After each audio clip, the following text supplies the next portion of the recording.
আসসালামু আলাইকুম। বন্ধুরা, আপনারা ইতিমধ্যেই জানেন চলমান হামাস ইসরায়েল যুদ্ধের বিষয়টিকে কেন্দ্র করে যুক্তরাষ্ট্রের প্রেসিডেন্ট মিস্টার ডোনাল্ড ট্রাম্প বেশ কয়েকদিন আগেই হামাসকে কিন্তু একটি চূড়ান্ত বার্তা দিয়েছিল, যেখানে তিনি তার বক্তব্যে নিশ্চিত করেছিলেন এবার যদি হামাস যোদ্ধারা সরাসরি কোনো যুদ্ধবিরতি চুক্তিতে না আসে এবং হামাসের হাতে বন্দী থাকা ইসরায়েলি জিম্মিদেরকে মুক্তি না দেয়, তাহলে গাজা উপত্যকা এবং হামাসের যে অবশিষ্ট নেতারা রয়েছে তাদেরকে কিন্তু কোনোভাবেই কোনো রকম ছাড় দিবে না যুক্তরাষ্ট্র এবং যুক্তরাষ্ট্রের অত্যন্ত ঘনিষ্ঠ মিত্র ইসরায়েল।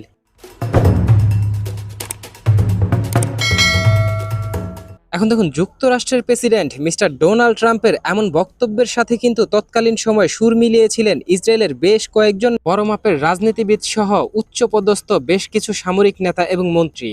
বন্ধুরা, অত্যন্ত স্পর্শকাতর এই বিষয়টিকে কেন্দ্র করে এই জায়গায় বলে রাখা ভালো, ইসরায়েলি বর্তমান অর্থমন্ত্রী মোস্টিজ এবং প্রতিরক্ষা মন্ত্রী ইসরায়েল কার্টেজ সহ ইসরায়েলি সশস্ত্র বাহিনী আইডিএফ এর প্রধান মিস্টার ইয়ার জামির তারা এক স্টেটমেন্টে নিশ্চিত করেছিলেন ইসরায়েলের যে কোনো শত্রু মানে হামাসের যে কোনো যোদ্ধা বিদেশের যে কোনো স্থানেই থাকুক না কেন তাদেরকে সরাসরি টার্গেট করা হবে ইসরায়েলি সশস্ত্র বাহিনীর পক্ষ থেকে এবং যে কোনো সময় যে কোনো স্থানে হামলা পরিচালনা করে তাদেরকে নিষ্ক্রিয় করে ফেলা হবে। এখন দেখুন, এই কাজটি যে ইসরায়েল সরাসরি তাদের যে গোয়েন্দা সংস্থা মোসাদ রয়েছেন এবং সিনবেট রয়েছেন তাদের মাধ্যমে যে পরিচালনা করবে তা কিন্তু তাদের বক্তব্যেই স্পষ্ট হয়ে গিয়েছিল এবং তারা কিন্তু বলেছিলেন মোসাদ এবং সিনবেট তাদের এই গোয়েন্দা সংস্থা কিন্তু সরাসরি যে কোনো সময় যে কোনো জায়গায় মিশন পরিচালনা করে নিবৃত এবং নিষ্ক্রিয় করে দেওয়ার জন্য অত্যন্ত দক্ষ।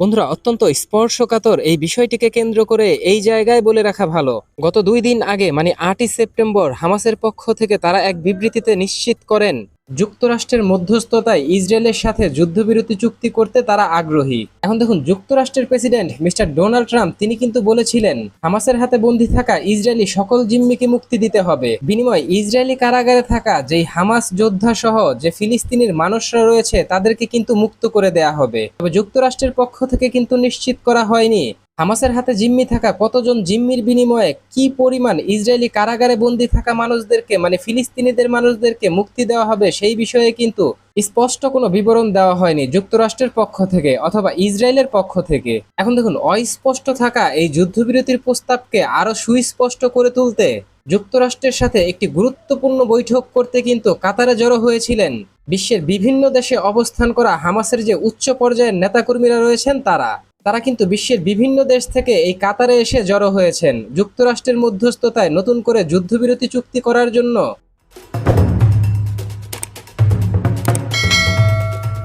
বন্ধুরা, যুদ্ধবিরতি চুক্তি করার জন্য হামাসের উচ্চ পদস্থ নেতাকর্মীরা কাতারের রাজধানী দোহায় লেকটিফিয়ার পেট্রোল স্টেশন আবাসিক এলাকায় অবস্থান করছিলেন। তখন কিন্তু ইসরায়েলি গোয়েন্দা সংস্থা মোসাদ এবং সিনবেটের যে সদস্যরা কাতারে অবস্থান করছিলেন আগে থেকেই তারা কিন্তু তখন হামাসের যে উচ্চপদস্থ কর্মকর্তারা যেই ভবনটিতে অবস্থান করছিলেন সেটা কিন্তু খুঁজে বের করতে সক্ষম হয়। পরবর্তী ধাপে ইসরায়েলি গোয়েন্দা সংস্থার পাশাপাশি ইসরায়েলি সশস্ত্র বাহিনী আইডিএফ এর পক্ষ থেকে কাতারের স্থানীয় সময় বেলা 4টা বাজে ইসরায়েলি গোয়েন্দা সংস্থার মোসাদ, সিনবেট এবং ইসরায়েলি সশস্ত্র বাহিনী আইডিএফ এছাড়াও ইসরায়েলি বিমান বাহিনী যেই ভবনগুলোতে হামাস সদস্যরা অবস্থান করছে সেই ভবনগুলোকে টার্গেট করে সরাসরি সম্মিলিতভাবে একযোগে বিমান হামলার পাশাপাশি বোমা হামলা শুরু করে। বন্ধুরা, অত্যন্ত স্পর্শকাতর এই বিষয়টিকে কেন্দ্র করে এই জায়গায় বলে রাখা ভালো, ইসরায়েলি গোয়েন্দা সংস্থা এবং আইডিএফ এছাড়াও বিমান বাহিনীর পক্ষ থেকে টার্গেটকৃত ভবনগুলোতে অন্ততপক্ষে 12টি মিসাইল এবং বোমা হামলা পরিচালনা করা হয়েছে।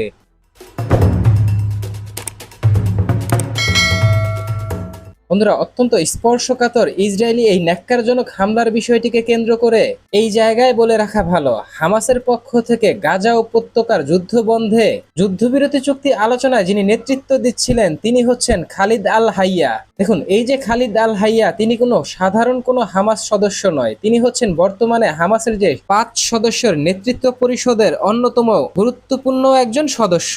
পাশাপাশি এই যে খলিল আল হাইয়া তিনি কিন্তু হামাস পলিটিক্যাল ব্যুরোর অ্যাক্টিং চেয়ারম্যান, শান্তি ও বন্দি বিনিময় আলোচনার মুখ্য ব্যক্তিত্ব। এখন দেখুন, এই যে খলিল আল হাইয়া তিনি কিন্তু আজকের যে আলোচনা হওয়ার কথা ছিল যুদ্ধবিরতি চুক্তির বিষয়টিকে কেন্দ্র করে সেখানে কিন্তু তার ভূমিকাই ছিল সবচাইতে বেশি। কেননা এই যুদ্ধবিরতি চুক্তির যে নীতি নির্ধারক ছিলেন তিনি কিন্তু ছিলেন এই খলিল আল হাইয়া, এবং তিনিই ছিলেন কিন্তু এই যে যুদ্ধবিরতি চুক্তির আলোচনার প্রধান ব্যক্তিত্ব। তিনি কিন্তু এই যুদ্ধবিরতি আলোচনার প্রধান আকর্ষণ ছিলেন। বন্ধুরা, ইসরায়েলি হামলায় এই খলিল আল হাইয়া তিনি কিন্তু বেঁচে গেলেও তার যে সন্তান রয়েছেন, মানে তার যে ছেলে রয়েছেন, তার ছেলে এবং তার দেহরক্ষী সরাসরি ইসরায়েলি বিমান হামলায় নিবৃত হয়ে গেছেন। গুরুত্বপূর্ণ এই বিষয়টিকে কেন্দ্র করে হামাসের পক্ষ থেকে কিন্তু নিশ্চিত করা হয়েছে খলিল আল হাইয়ার ছেলে এবং দেহরক্ষী নিবৃত হয়ে গেলেও কিন্তু খলিল আল হাইয়া সামান্য আহত হয়েছে, তবে তিনি এখন পুরোপুরি আশঙ্কামুক্ত।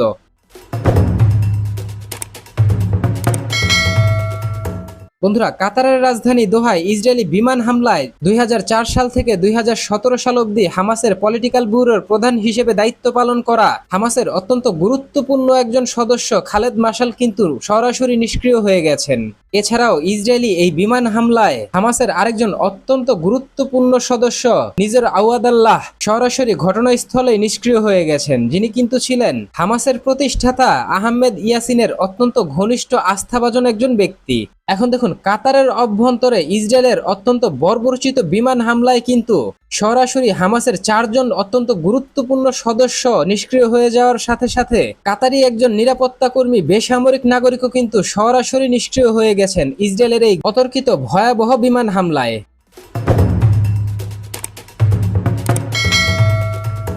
বন্ধুরা, কাতারের অভ্যন্তরে কাতারের রাজধানী দোহায় এই যে ইসরায়েলের ভয়াবহ বিমান হামলা, এই বিমান হামলার বিষয়টিকে কেন্দ্র করে কাতারের পররাষ্ট্রমন্ত্রী তিনি তার এক বক্তব্যে নিশ্চিত করেছেন ইসরায়েলের এমন বর্বরচিত আইন লঙ্ঘন করার বিষয়টিকে কেন্দ্র করে ইসরায়েলকে অবশ্যই শাস্তির সম্মুখীন হতে হবে, এবং কাতারের অভ্যন্তরে ইসরায়েলের পক্ষ থেকে এই ধরনের হামলা পরিচালনা করা সরাসরি আন্তর্জাতিক আইনের লঙ্ঘন এবং কাতারের সার্বভৌমত্বের প্রতি সরাসরি হুমকি। এখন দেখুন, কাতারের পাশাপাশি আরব বিশ্বের প্রতিটি দেশই কিন্তু তীব্র নিন্দা জানিয়েছে কাতারের অভ্যন্তরে ইসরায়েলের এই বিমান হামলার বিষয়টিকে কেন্দ্র করে, যেখানে সৌদি আরব, জর্ডান, বাহরাইন, কাতার, কুয়েত সহ অন্যান্য যে দেশগুলো রয়েছে তারা কিন্তু আশঙ্কা করছে যে কোনো মুহূর্তে এই যুদ্ধ মানে হামাসের উপরেই হামলার বিষয়টিকে কেন্দ্র করে যে কোনো সময় আঞ্চলিক যুদ্ধে রূপ নিতে পারে। এক্ষেত্রে ইরানের পক্ষ থেকেও কিন্তু তীব্র নিন্দা জানানো হয়েছে এবং ইসরায়েলকে হুমকি দিয়ে বলা হয়েছে যে কোনো সময় ইসরায়েলকে এর চরম শিক্ষা দেওয়া হবে। পাশাপাশি হামাসের পক্ষ থেকেও এর মোক্ষম জবাব দেওয়ার কথা তুলে ধরা হয়েছে। হামাসের পক্ষ থেকে হুমকি দেওয়া বলা হয়েছে হামাস এই হামলার চরম প্রতিশোধ নিবে, যা ইসরায়েলকে চিরজীবন স্মরণীয় করে রাখতে হবে।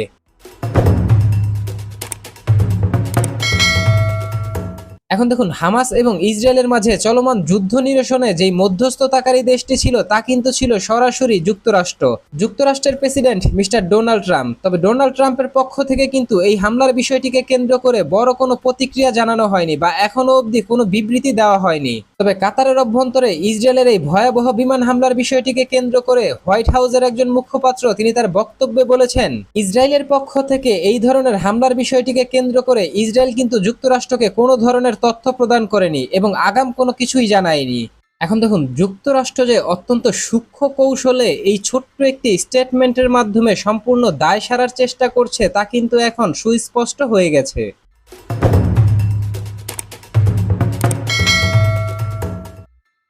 বন্ধুরা, অত্যন্ত স্পর্শকাতর এই বিষয়টিকে কেন্দ্র করে এই জায়গায় বলে রাখা ভালো, যুক্তরাষ্ট্র এবং ইসরায়েল গত কয়েক মাস যাবৎ দক্ষিণ সুদানের সাথে আলোচনা করেছে তাদের দেশে সাধারণ ফিলিস্তিনির যে নাগরিক রয়েছে তাদেরকে হস্তান্তর করার বিষয়টিকে কেন্দ্র করে। তবে সেখান থেকে ব্যর্থ হওয়ার পরবর্তী সময়ে কিন্তু যুক্তরাষ্ট্রের পক্ষ থেকে সরাসরি ইসরায়েলি লবিস্টদের মাধ্যমে যুক্তরাষ্ট্রের প্রেসিডেন্ট মিস্টার ডোনাল্ড ট্রাম্পকে চাপ প্রয়োগ করে সোমালিয়া থেকে পৃথক হওয়া সোমালিল্যান্ডকে স্বাধীনতার স্বীকৃতি দেওয়ার বিনিময়ে এই গাজা উপত্যকার মানুষকে সেই দেশে মানে সোমালিল্যান্ডে শরণার্থী হিসেবে আশ্রয় দেওয়ার জন্য ব্যাপক আলোচনা করে যাচ্ছিল তলে তলে। এখন দেখুন, সোমালিল্যান্ডের সাথে যে শুধু আলোচনা করে ক্ষান্ত রয়েছে ইসরায়েল বা যুক্তরাষ্ট্র, বিষয়টা কিন্তু মোটেও এমন নয়। বন্ধুরা, গত সোমবার এবং গতকাল মঙ্গলবার ইসরায়েলি বিমান বাহিনীর পক্ষ থেকে বিমানের মাধ্যমে গাজা উপত্যকায় বিভিন্ন লিফলেট বিতরণ করে গাজা উপত্যকায় এখনো যে সাধারণ গাজার মানুষ রয়েছেন তাদেরকে সোমালিল্যান্ড অথবা বিশ্বের অন্য কোনো দেশে চলে যাওয়ার জন্য ব্যাপক চাপ প্রয়োগ করা হচ্ছে। কেননা সেই লিফলেটে কিন্তু ইসরায়েলের পক্ষ থেকে বলে দেওয়া হয়েছে গাজা উপত্যকায় খুব শীঘ্রই বড় ঝড় আসতে চলেছে। ইসরায়েলের পক্ষ থেকে গাজা উপত্যকায় বড় অভিযান পরিচালনা করা হবে। সেক্ষেত্রে গাজা উপত্যকার মানুষ যদি নিজেদেরকে বাঁচাতে চায় তাহলে যেন গাজা উপত্যকা ছেড়ে অন্য কোথাও চলে যায়।